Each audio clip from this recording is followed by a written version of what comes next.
Welcome, everybody. You see me down there in the corner. I'm Caroline at Boardable. If you haven't heard of Boardable before, we are a central platform for all things nonprofit board and meeting management.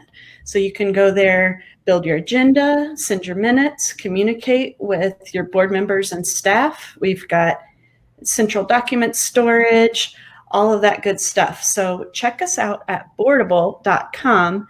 And you can also sign up for a free 30-day trial there. Again, that's boardable.com, and I'll be sure and include that link in your replay. So for today, I would like to welcome Lori Kranczer.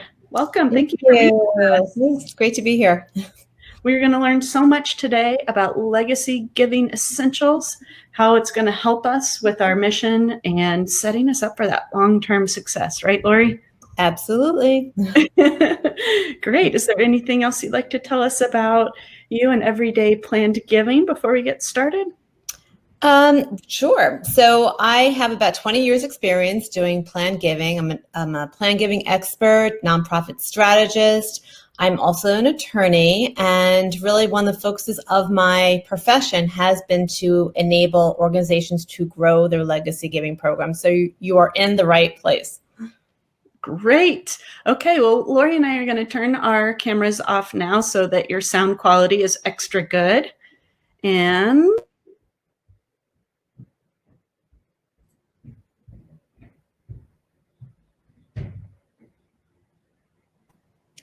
I didn't turn my camera off. I turned my microphone off. Sorry about that.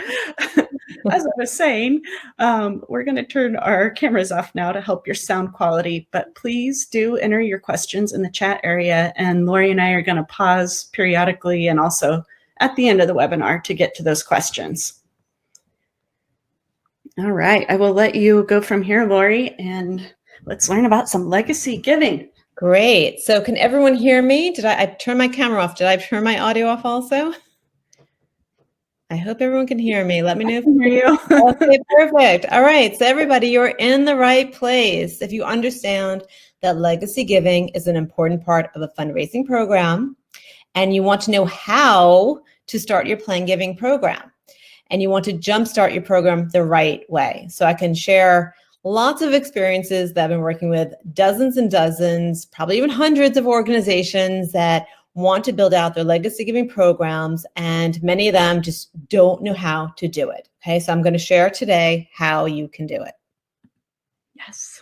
So this is what you learned today. So why legacy giving is vital to an organization. We're going to get into some of the basics so you have an understanding of it.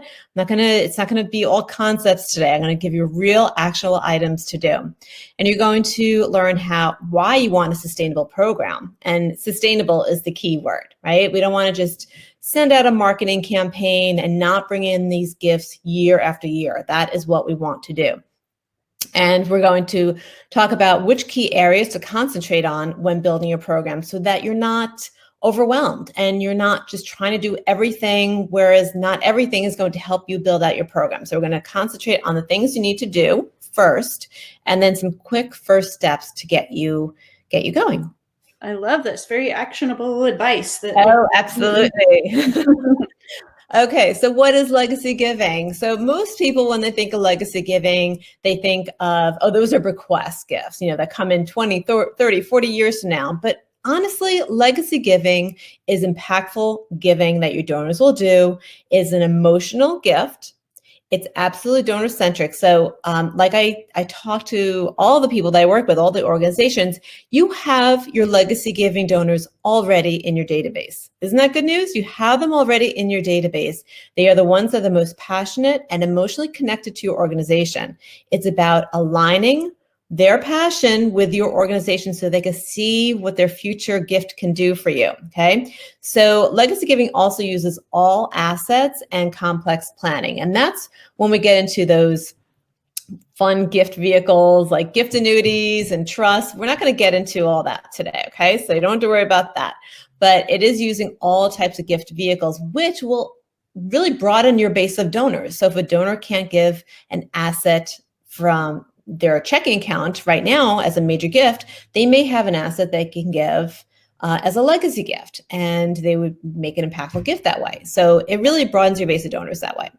And they're also current or deferred. So again, many people think legacy giving or planned gifts are things that happen far into the future, but you can do legacy giving or planned giving right now. And it goes right to your annual campaign, some of these gifts. So it's really, overall, it's wonderful for your program. That's good to know that it's already built in. I think a lot of people feel like they're going to have to completely start from scratch on this somehow. And no. Right. Building out the program, you may have to start from the beginning, and I don't like to skip the important steps, which some organizations do, and I'm going to explain to everyone on the call today what they need to do, which will get them ahead of everybody else and really put them in a good position to start getting these legacy gifts. But their donors are there already, which is really good news. So why legacy giving? So I just want to show you how important legacy giving, and this is really representing bequests that came in through charitable planning last year. These are the 2020 numbers, which really represent the year before, 2019. And it's between 9 to 10% of fundraising that came in through the previous year. So it was $43.2 billion came in through charitable bequests in 2019, which it's a very impressive number. It happens to be flat from the year before. That's just because we really can't control when these gifts realize, but it tends to be flat the past couple of years. It's not influenced by economic factors. So here's a quick poll for everybody here, because I don't know where you are in your gift planning process of your program. Are you starting to plan a legacy giving program, or are you growing an existing one? So plan or grow. So I guess, Caroline, if they can put it in the chat, it'd be great to see what the numbers are, if people are planning or growing. If you could take a look at that as they are coming in, let me know. Yeah, it'll be really interesting to see. I see a plan and a grow and a plan. Looking like a lot of people here are kind of starting from the beginning with the planning a legacy giving program. Okay, great. All right. So, a lot of it will, basically everything we're covering today will go for both. So whether you're planning to start to grow your program or you're growing an existing one, there are some gaps you may need to go back and look at in your program if you already have an existing one. So you're still in the right place. So this is basically what a gift progression should look like for your organization. We should focus on our annual campaign, of course, because that is what supports us day to day. And then we need to look at legacy giving. Legacy giving can be the bequests, they could be the gifts through gift annuities, they can be all these different gift vehicles that you hear about. But then the ultimate thing that we want to do is to build our endowment. And many organizations have business rules or board resolutions around a certain percentage of the assets that come in, the gifts that come in through legacy gifts should go to build the endowment. Some organizations sort of skip over the legacy part and just go straight to annual and then to endowment, really building out their endowment. So, but this is how I want you to think long term. Ultimately, you want to build your endowment. Consider that like your investment account, right? Your money market account. Legacy, is in between. You can spend some of the money, but you want to save some of the money, and your annual is your checking account, right? So you really want to build out the stability financially for you for the future, which is really going to put you in a much better place in the future. I like that. So we have sort of short-term, medium-term, and longer-term budgets there, or money. Exactly. And that's really what builds that stability, when you have that cushion to fall back on. So why legacy is so important for organizations? So first of all, they tend to be the larger gifts, and that's what people usually think about. These large gifts that come in are usually the legacy gifts. And when I say legacy, also, it's interchangeable with plan giving, all those, endowment gifts. I'm talking about overall those types of legacy gifts. It's great for an organization to know what the pipeline of assets are coming in. And this is really where your CFO would be very much involved, because it's great to see by decade how much money could be potentially coming in, and you can plan for the future better. So if you have a certain amount of intents of legacy gifts, you can see what sort of flow of revenue will be coming in to make you just stronger and be able to plan better. Budget relief. This year has been very helpful for many organizations. Yes, that had a lot of difficulty. It's been a tough year for many organizations, but the ones that had legacy giving, that had started their program years ago, even just a few years ago, have those legacy gifts that are coming in that are providing some relief to their organization. And that has always been the case. Now more than ever, it's even more relevant. And of course, growing the endowment, like I mentioned before, so that's a very important thing, and that's your cushion for the future. And I also mentioned this in the beginning, but I think it's a really important point, is that it broadens your base of donors. So really, when you think of your donors, and if you have them in different categories as your major gift donors and your direct mail donors, you can very easily find some legacy giving donors in the donor base that are the more modest givers, and which sometimes get overlooked. All right. And this is, when you do segmentation of your donor base, which is incredibly important when you're doing legacy giving, you can find legacy giving donors in those categories that you otherwise would have ignored. And so you're broadening your base of major gift donors. Certainly, legacy giving supports the financial future of the organization, and you're going to enhance your relationships with your donors, which is really an amazing byproduct of working on a legacy gift with a donor and encouraging them to give an impactful gift. So you go from having these really deep conversations, these legacy giving conversations with your donors. You'll increase and enhance that relationship with the donor. Perhaps they make their gift. And what's interesting is that very often their annual gift starts to go up as well because of the better relationship you have with them. Huh, that's a neat side benefit that I think a lot of people might not have thought of, that not only is it helping you, but it's actually making those relationships better.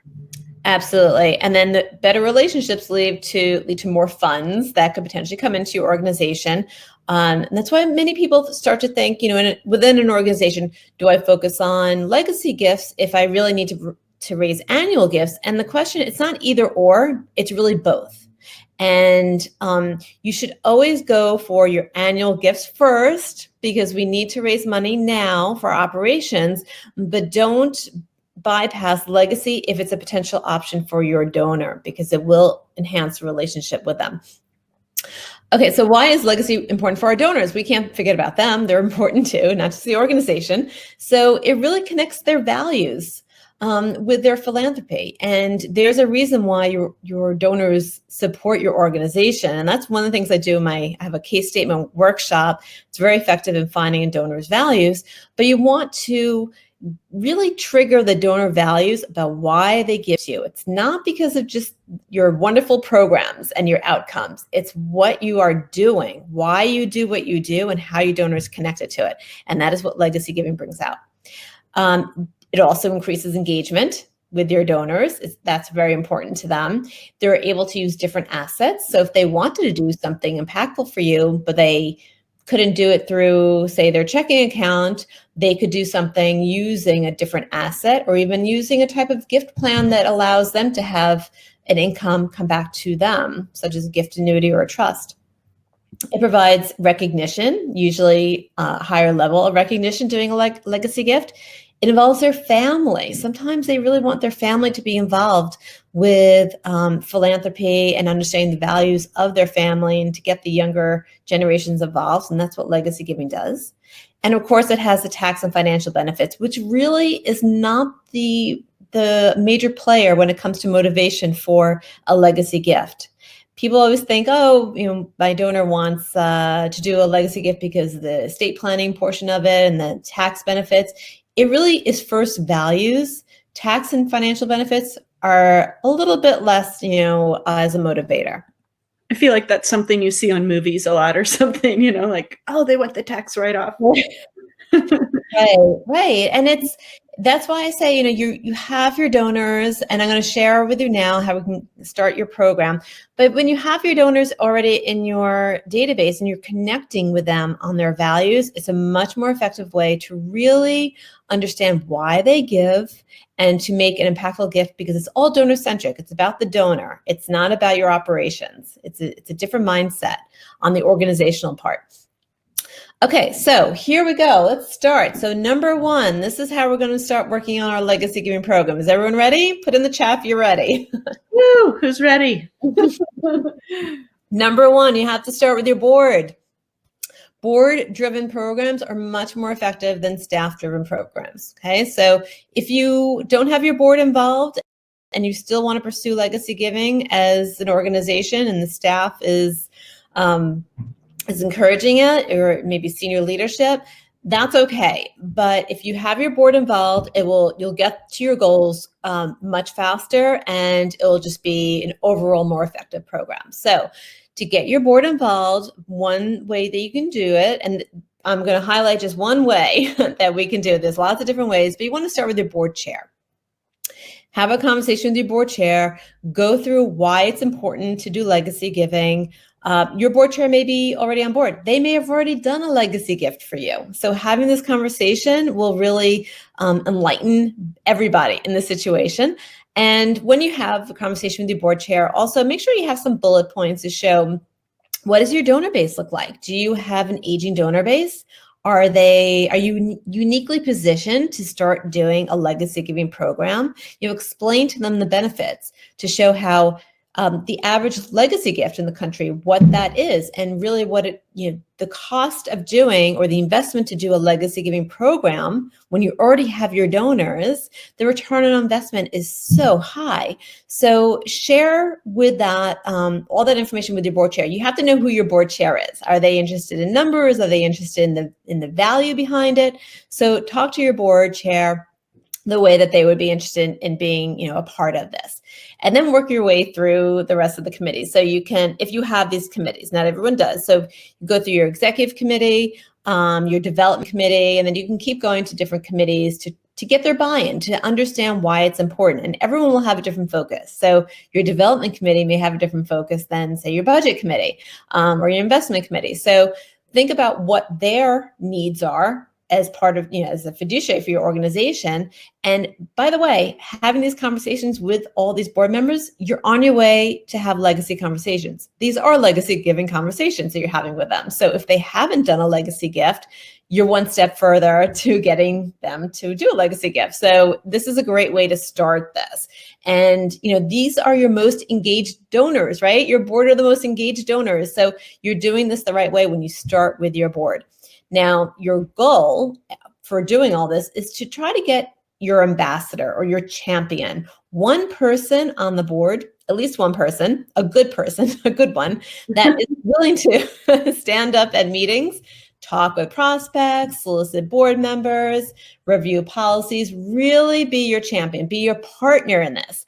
I can tell you, I had an organization I worked with a couple of years ago, and they had someone on the board, Janet, who would get up and just pitch legacy every board meeting. She would walk out with several declarations of intent. Each board meeting, every organization needs a Janet, right? So you need someone that is really going to be passionate about this, that's going to make their own gift as well. So they really can't go up and talk about a legacy. They can't say, please join me. So they need to do a legacy intent, and then be able to talk to other board members. And once you do this, it will go very quickly. You'll be able to go through your board very, very quickly and get those gifts in. You could probably get 30 to 50% of your board to do a legacy gift or an intent within a year by doing this process. That's very quick. Okay, so this is something that I encourage everyone to start with. Start with your board. Number 2, so planned giving or legacy giving is a marketing-driven program. You absolutely need to do marketing for legacy giving. Why is that? Well, it's a long sales cycle, I guess, for a donor to consider to do a legacy gift. They need to have lots of touch points.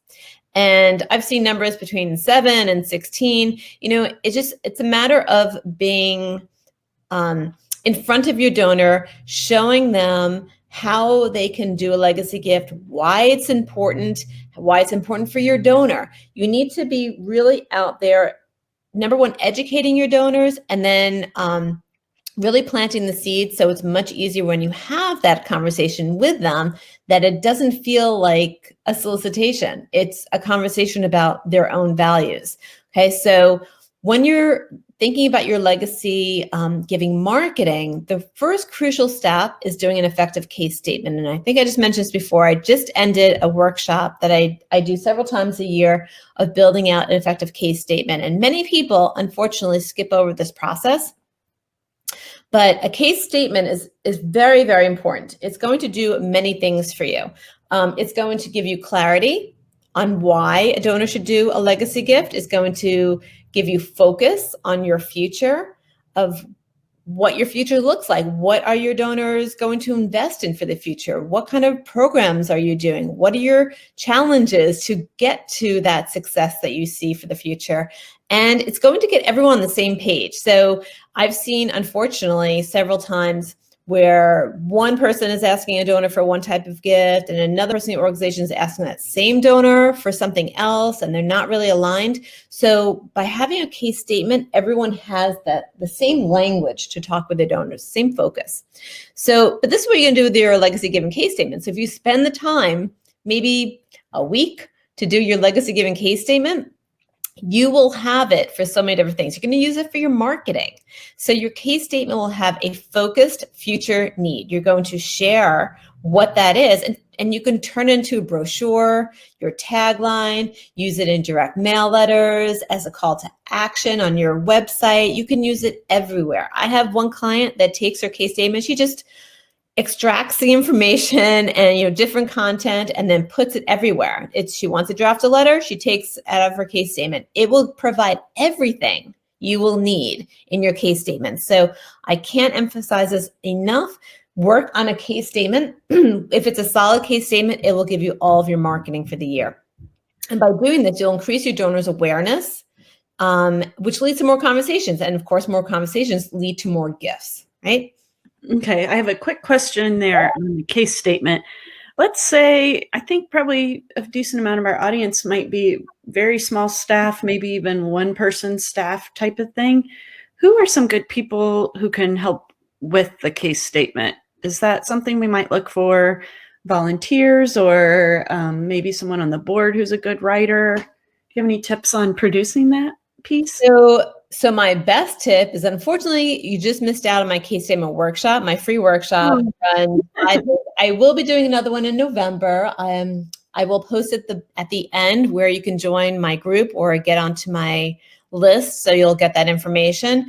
I've trained over 600 organizations this year on doing case statements, and there is a method that we use, and it's fairly simple. It will take you time to write it. It should be 1 to 2 pages tops, but what I can do, I can share an outline of what that would look like, if that would be helpful, if you want to send it out to everyone with the replay. Yeah, I see a question in the chat asking if we had a sample case statement. So that would be great.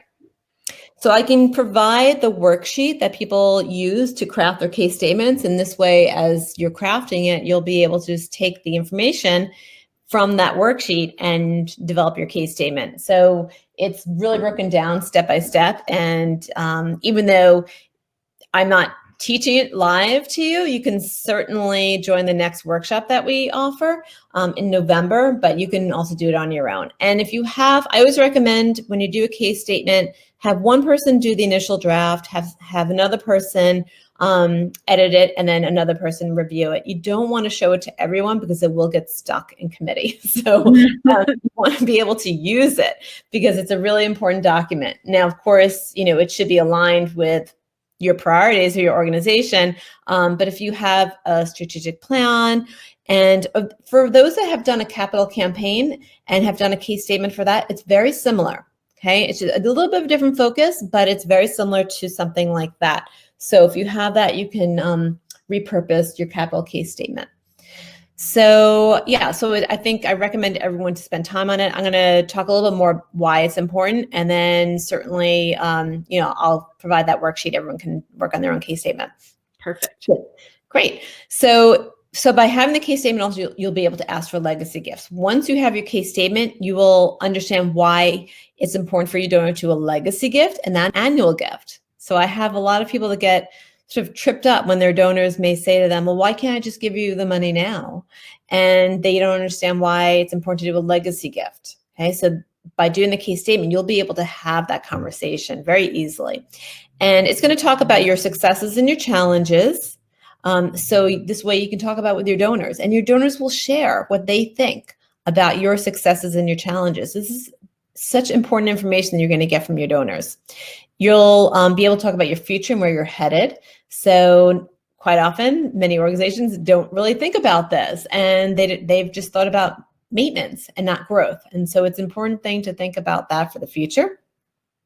And it's going to promote deeper conversations and connections with your donors. And of course, better conversations lead to more gifts. So your case statement is going to provide a lot for you. It's huge. And just one sheet of paper is going to really affect your whole program.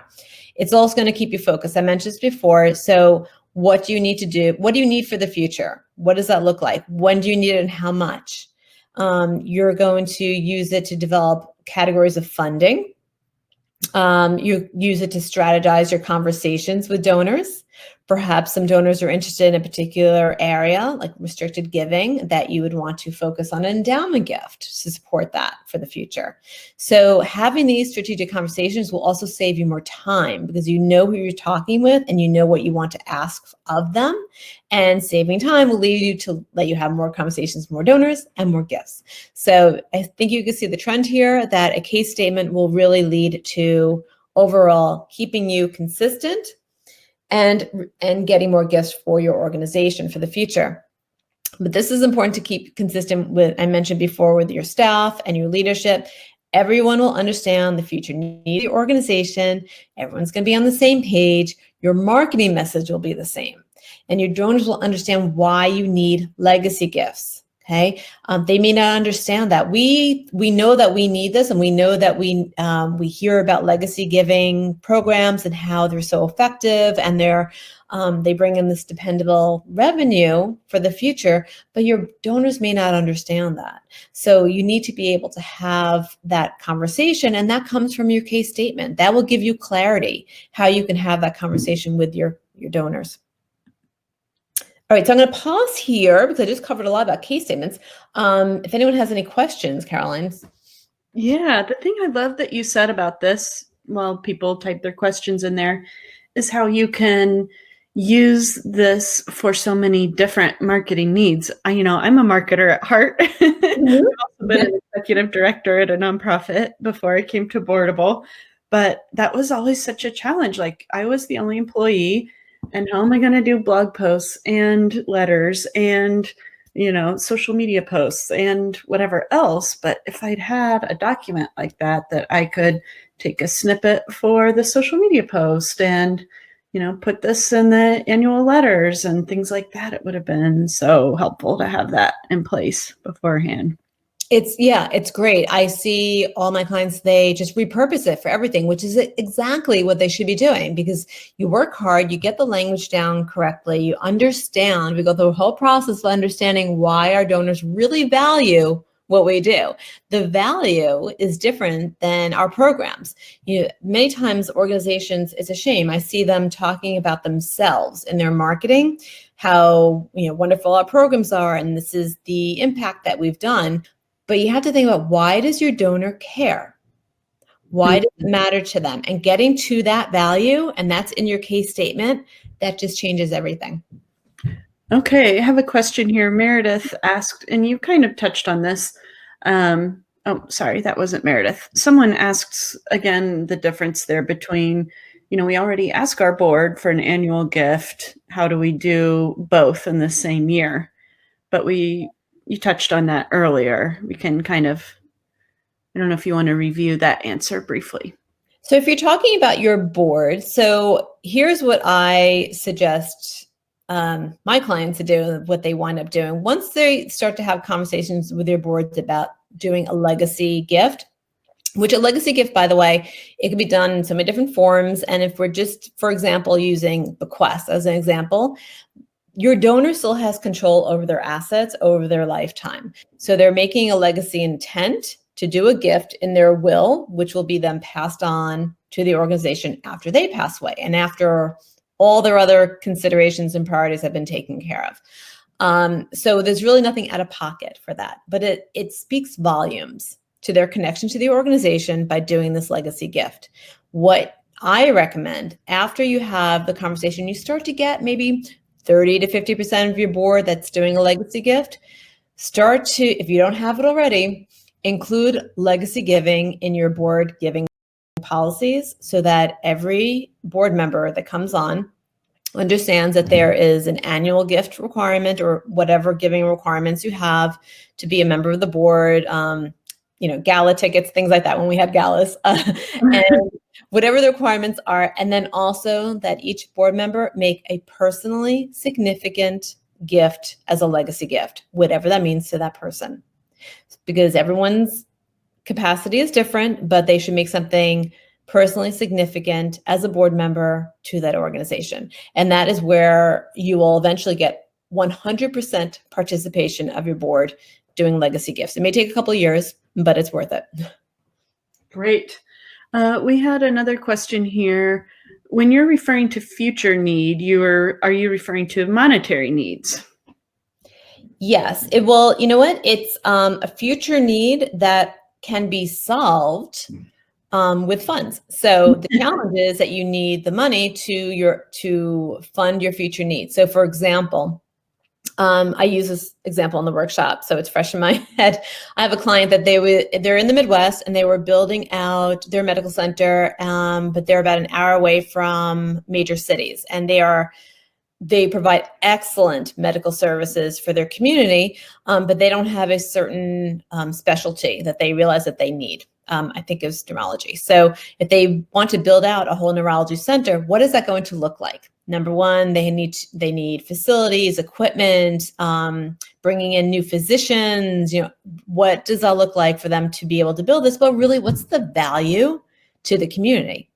Well, the value is the community members that need those services don't have to travel an hour away and potentially have loss of life or health issues because they had to travel to seek the appropriate medical care, right? So that's the value behind that. The future need is the services. Now, how can your donors support that little legacy gift? Well, they can give some sort of fund. They can do a legacy gift to get to that goal. So you want to show your success, how you're growing, and your challenge is you need the funds to get there. Gotcha.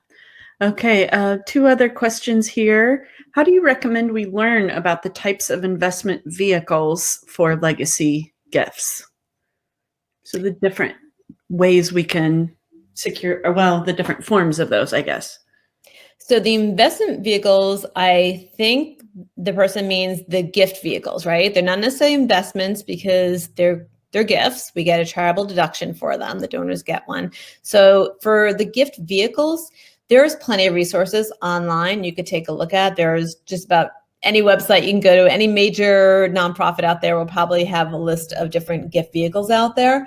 I would say if you're going to concentrate on, if you're new to legacy giving, the one gift you need to concentrate on are bequests, because that's 80% of the gifts out there through charitable planning, 80%, okay?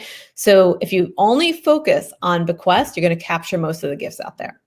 I also want to just point out that no one in a nonprofit that is a development professional or someone that talks with donors or solicits gifts needs to be an expert in any of these gifts. All you need to do is be an expert on connecting your donor to their why they want to give a legacy gift. And then you talk about how they could do the gift. And that could be done with their advisor. So you don't need to be an expert in those gifts. Okay, that's a relief. Beth Ellen asked, should you think about a legacy drive with a kickoff small event? It's an interesting idea. Yes, absolutely. I have also counseled many organizations when they have these opportunities that come up to definitely use them to kick off a legacy program or campaign. It really will depend on what you're doing. Many organizations, if they're having a capital campaign, I suggest they add legacy to it, because your legacy program will go on and on and on, even if your capital campaign closes. So it's important to drive both. But I think it's great to announce it, to make a big splash over it, have a legacy society, have an event when we can have events, do something big around it. You will get people excited and more engaged around it. I love that idea of the legacy society. People love to belong to something. Mhm. Yeah. Okay. One more. Let's see. Do you find that requiring board to include legacy gift intent results in rescinded intents when they leave the board? I would hope not, but maybe. No, and here's a tip what you can do when they leave the board. Depends on how they leave the board, right? So, but just assuming that they're not disgruntled or anything, if they leave the board and they're just on to other things, if you can still engage them, what I love to use former board members to do is to call donors to thank them for legacy gifts. So once they leave the board, they don't need to ask for gifts anymore. And I actually am working with an organization that their board member is asking for gifts and is standing up at the galas and asking for gifts.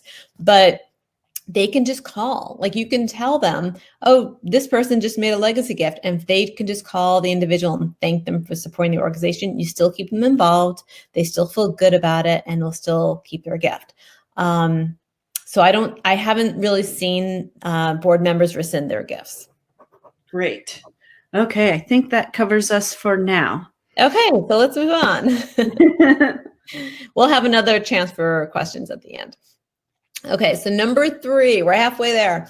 Let's talk about your donors. This is the most important thing, right? We need our donors to have legacy gifts. So I could go on and on and on for hours about how to find your donors and how you should solicit them. But I just want to give you a snapshot, because I want you to be able to, after this training, you can go out and have some conversations. So it's really important to segment your donor base. And like I mentioned before, you'll save time by segmenting your donor base and understanding who they are and how to have the different conversations with them. But if you're looking for who are your legacy giving donors within your database, these are some of the factors that you could look at. So number 1, most important, are the engaged donors. And those are your board, your your board members, your current board members, and your future board members. Because if you have it in your policy that board members, as part of your onboarding policy, that they have to do a legacy gift, they have that already in their head. Their mindset is to do a legacy gift. So you want your board members first and foremost. Then you could also look at your volunteers, if you have volunteers to your organization, and really anyone that's engaged, whatever that looks like for your organization. Everyone has different criteria of what means, what makes it an engaged donor. So look at what your engaged donors are doing and who they are, and focus on them. Of course, aging. So we automatically think, the older that you are, the more likely you're going to do estate planning and include a charity in your estate plan, or you will.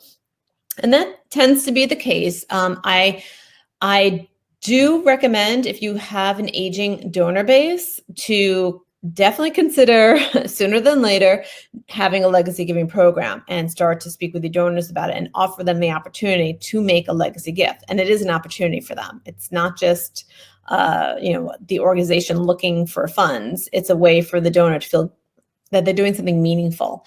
So aging is definitely a factor to look at. It's not the only factor, though. I've had lots of younger donors, meaning 20s and 30s, do legacy gifts as well. So don't discount the younger donors, but if you have a database that has a large number of aging donors, and when I say aging, I'm going to say 60 or 65 and up, those are the ones you should concentrate on. Women also have a higher propensity to do a legacy gift. Same thing with higher education, individuals with no children.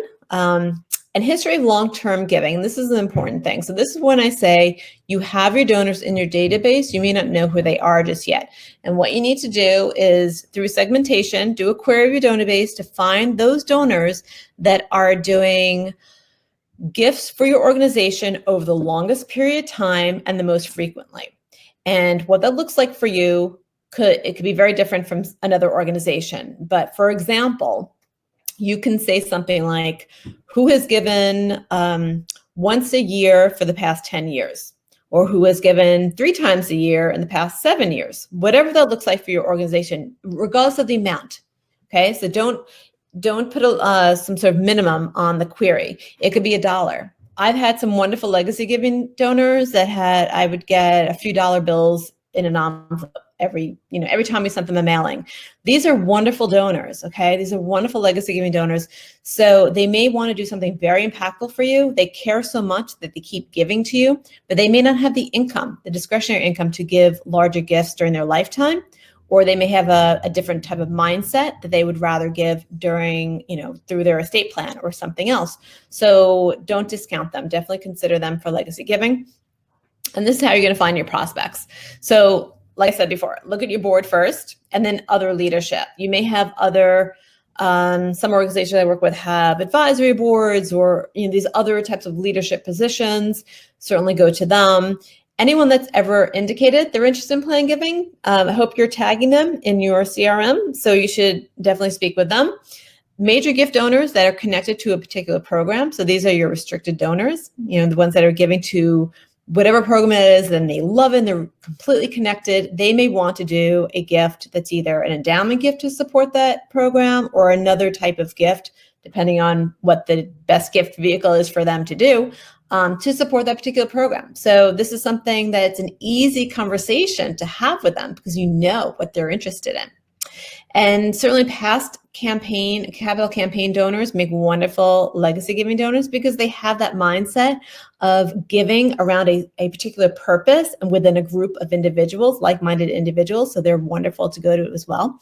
Quick story. I worked with an organization that they have 3 staff members in their organization, executive director, a program officer, and an office manager. And they had a capital campaign. I shared with them that they should go to the past capital campaign donors after they paid off their pledges. They went to one of them and they uncovered a $5 million bequest intent for them. Okay. Ooh. So it doesn't matter the size of your organization. It matters the connection that you have with your donors. Okay. And you can rest assured that they stewarded this donor in a much different way going forward. So this is something that you should keep in mind.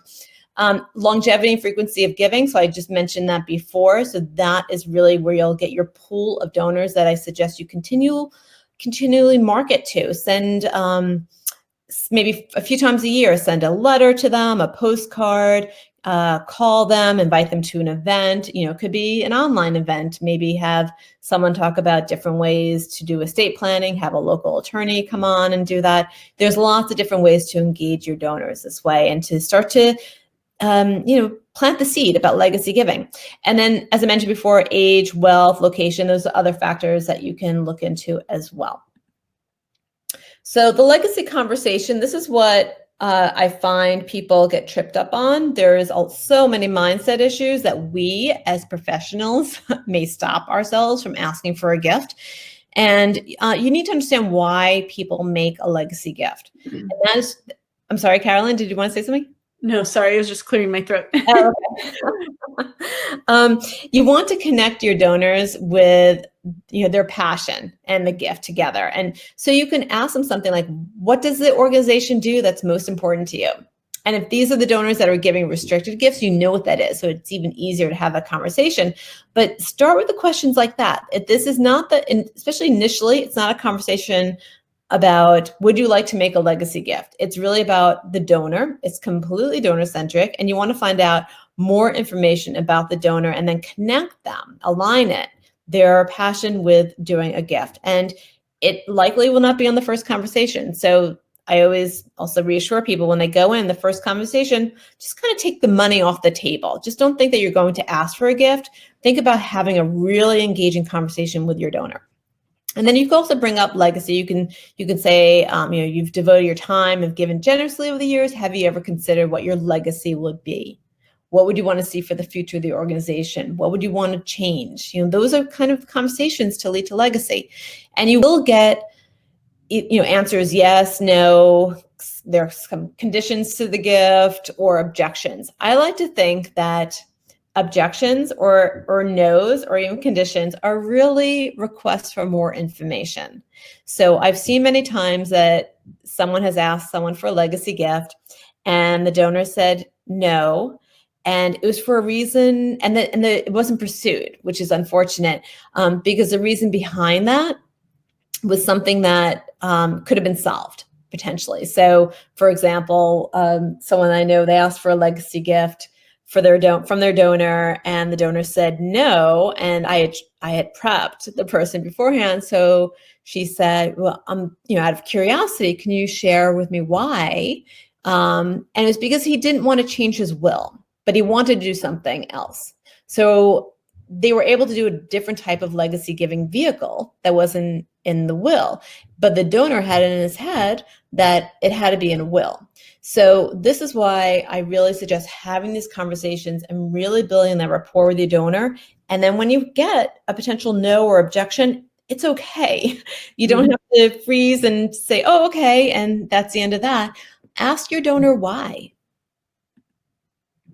So these are just a couple other ways to bring up legacy. I never give scripts to the people I work with because I don't want them to get nervous that they're saying the wrong thing or what were they supposed to say. If you just have one or two conversation starters with your donors, that's fine. That's all you need to use when you're working with donors. So here, for example, as many donors want to ensure the programs they care about continue into the future, legacy gifts will do that. That's how you could bring up legacy giving.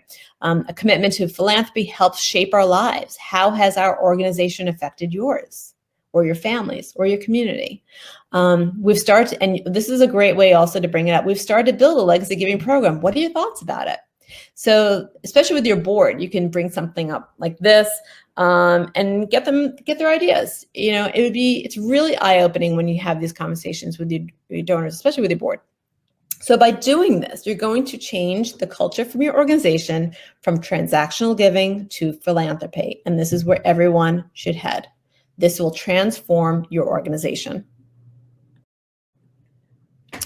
And lastly, this is not the most exciting stuff, but this is absolutely important as well, because this is what's going to continue to keep your program going for the long term.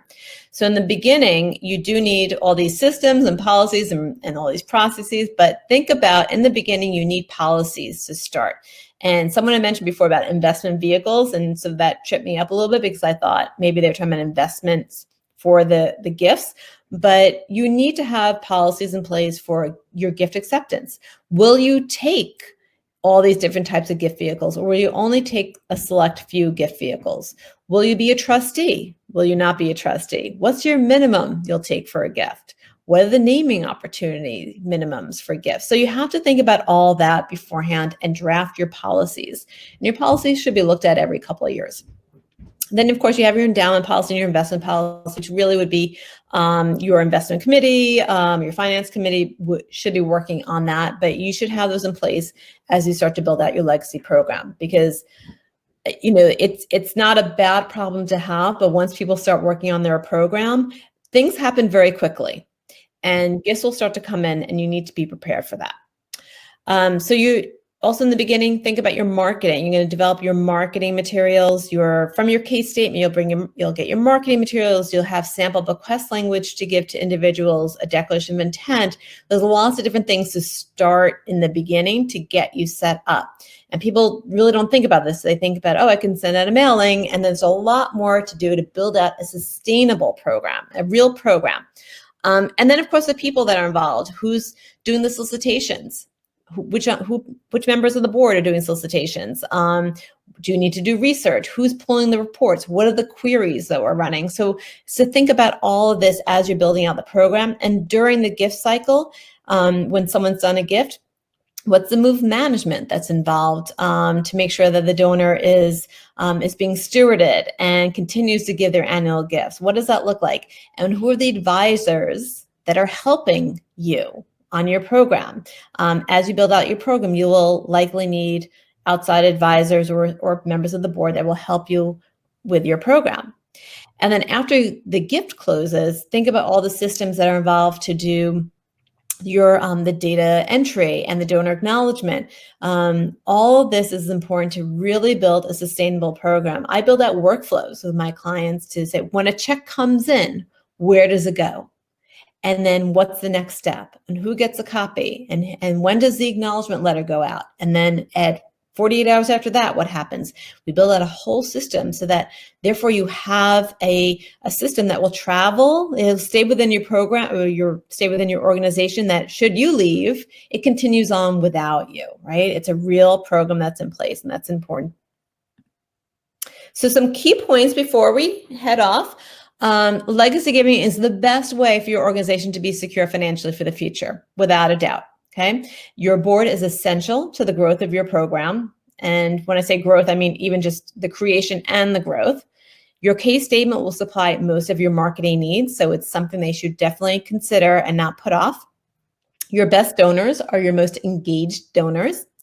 And also, you should set activity goals to create an overall legacy giving program system. So those are all the policies and the systems and the procedures that you need to do to create a sustainable program. So next steps, all of this will lead to really the most important part is having donor conversations. So if you even just don't do anything but have donor conversations, that is the most important thing, okay? Because that's how you'll get the gifts. But if you just start with donor conversations by identifying a board ambassador, and that's engaging your board, craft your case statement, okay? That's the next step. And then identify your most engaged donors. And those are the ones you're going to have those initial conversations with after you have your conversations with your board. And then look at your back office and to find out where the gaps are. Do you have a gift acceptance policy? Do you have an endowment policy? What's the procedure if a bequest comes in that you weren't aware of? You get a notice of probate. What happens? What letter goes out? So look at all your systems and see where you have some gaps. And this is not me.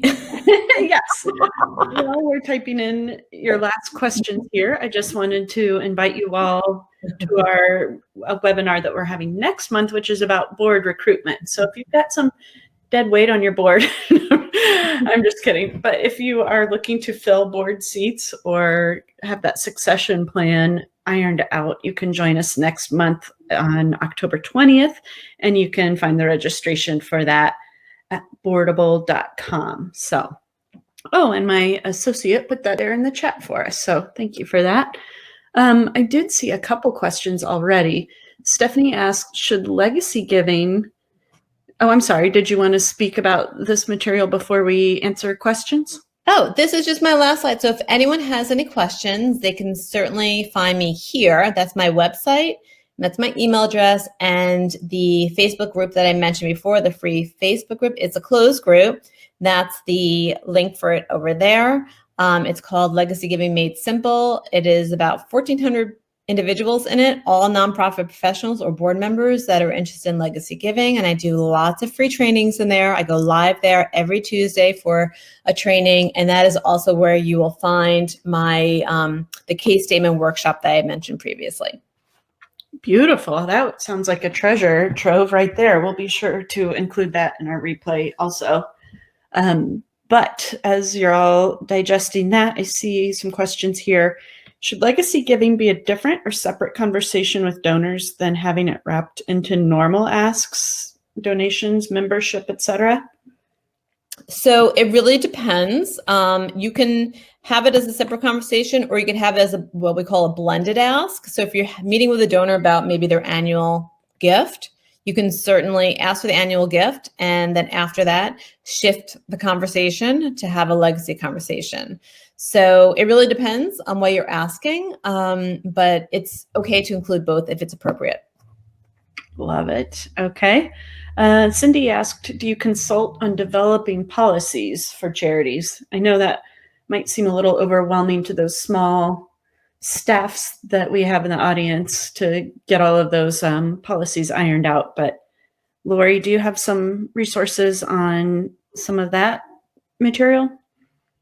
So I have a program. My Lead with Legacy program is more of an incubator that I take several organizations just about every month that join, and it's a 12-month program that builds out a legacy giving program. Essentially, what we went through today, but even more so. And within that, we talk about policies, and they have templates as well. So if that's something that is of interest to you, certainly reach out to me with your, I have my email there, or you can contact me through the Facebook group. I can share more information about that. Otherwise, if it's only on policies, also feel free to send me an email and I can steer you in the right direction. Thank you for that.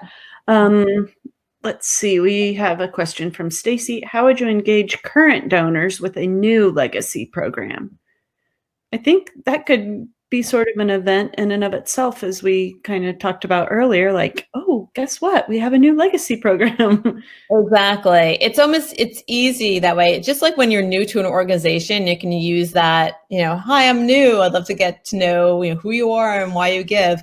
It's the same thing when you start a legacy giving program, or even if you're not new, it's okay, but you can bring them into that conversation, and everyone likes to be involved. So even ask their opinion. What do you think about it?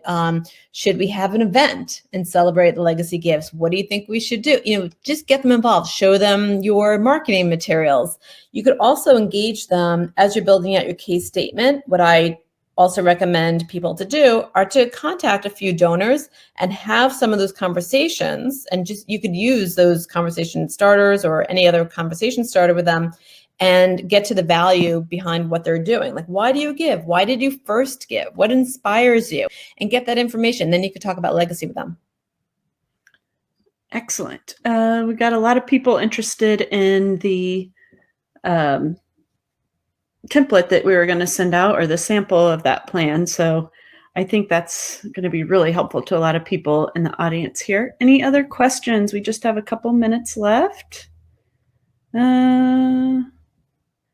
Looks like that's about it. So I just want to thank you again, Lori, for this really concrete advice. I see a lot of people in the chat saying that it's really clear and concise, and they appreciate that. Thank you. I appreciate it. Thanks for joining me today. And we will send out that replay tomorrow with these resources we've talked about today, as well as links to Lori's Facebook group and website. And we hope to see you next month at our webinar on board recruitment too. Thanks so much, everybody. Have a great day.